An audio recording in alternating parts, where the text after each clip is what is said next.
हाथ और साथ। पत्नी का देहांत हुए 15 दिन हो चुके थे। लोगों का आना जाना अब बंद हो गया था।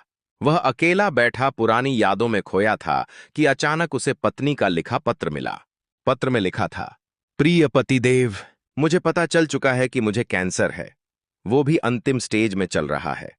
मैं यह भी जानती हूं कि मेरे पास अब बहुत कम दिन बचे हैं। मुझे यह भी पता है कि आपने मेरे इलाज में अपनी सारी जमा पूंजी खर्च कर दी है। सारे गहने बिक चुके हैं। कितनी मेहनत से बचत करके जो प्लॉट हमने खरीदा था, वह भी मेरी बीमारी की भेंट चढ़ चुका है। ये सारी बातें मुझे नहीं बताओगे तो क्या मुझे पता नहीं चलेगा? आपकी अर्धांगिनी हूं। जिंदगी के 12 साल आपके साथ गुजारे हैं। आपके चेहरे को पढ़कर जान जाती हूं आप किस हालत में हो। मगर मेरी मजबूरी तो देखिए, मैं आपके आंसू भी नहीं पहुंच सकती। आप अकेले में जब रोते हो तब छुप कर देखती हूं, फिर खुद भी रोती हूं। कमबख्त जिंदगी हमें किस मोड़ पर ले आई है।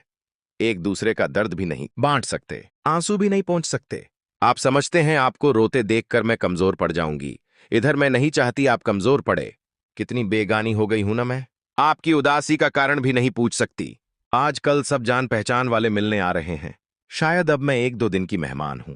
शायद मेरी यात्रा पूरी हो चुकी है। यह कैसा बुलावा है जिसका मुझे पहले से पता है। मुझे मरने से डर नहीं लगता। डर लगता है आप कैसे सह पाओगे मेरी जुदाई। शाम को घर आते ही मुझे तलाश करते हो, मगर अब मैं घर में नहीं मिलूंगी। कलेजा मजबूत कर लेना जानती हूं। बहुत मुश्किल होगा आपके लिए मुझे भुलाना। 2 दिन मायके चली जाती हूं तो पीछे पीछे चले आते हो। अब तो हमेशा के लिए बुलावा आ गया है। हाथ और साथ दोनों छोड़कर जा रही हूं। मगर आप हिम्मत मत हारना, बच्चे अभी बहुत छोटे हैं। उनसे कहना मम्मी भगवान के पास गई है, जल्दी लौट कर आएगी। मेरे चले जाने के बाद बिल्कुल भी मत रोना। कलेजे को पत्थर कर लेना।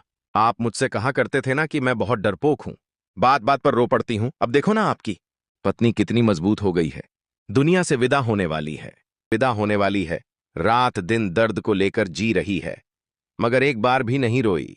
सफर बहुत छोटा रहा, मगर क्या करूं अब साथ नहीं दे पाऊंगी। इतना प्यार देने के लिए शुक्रिया। मेरे सारे नखरे उठाने के लिए शुक्रिया। मुझे टूटकर चाहने के लिए शुक्रिया। जानती हूं आपको मेरी लत लगी हुई है। भुलाना बहुत मुश्किल है, मगर आपको खुद को संभालना ही होगा। मैं रोज आसमान से देखा करूंगी। टाइम पर नहाना, टाइम पर खाना खा लेना, क्योंकि आपको ये सब याद दिलाने के लिए आपकी पत्नी अब नहीं होगी। अब मैं ना रहूंगी। करना छोड़ देना।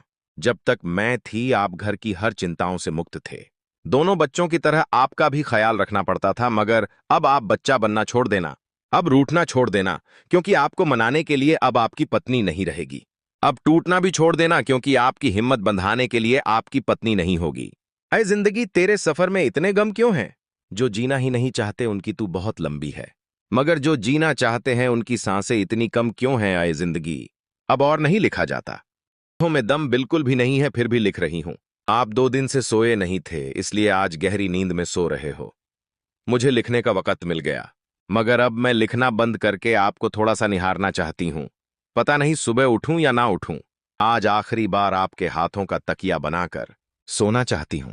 आपके सीने से कान लगाकर आपकी धड़कनों में खोना चाहती हूं।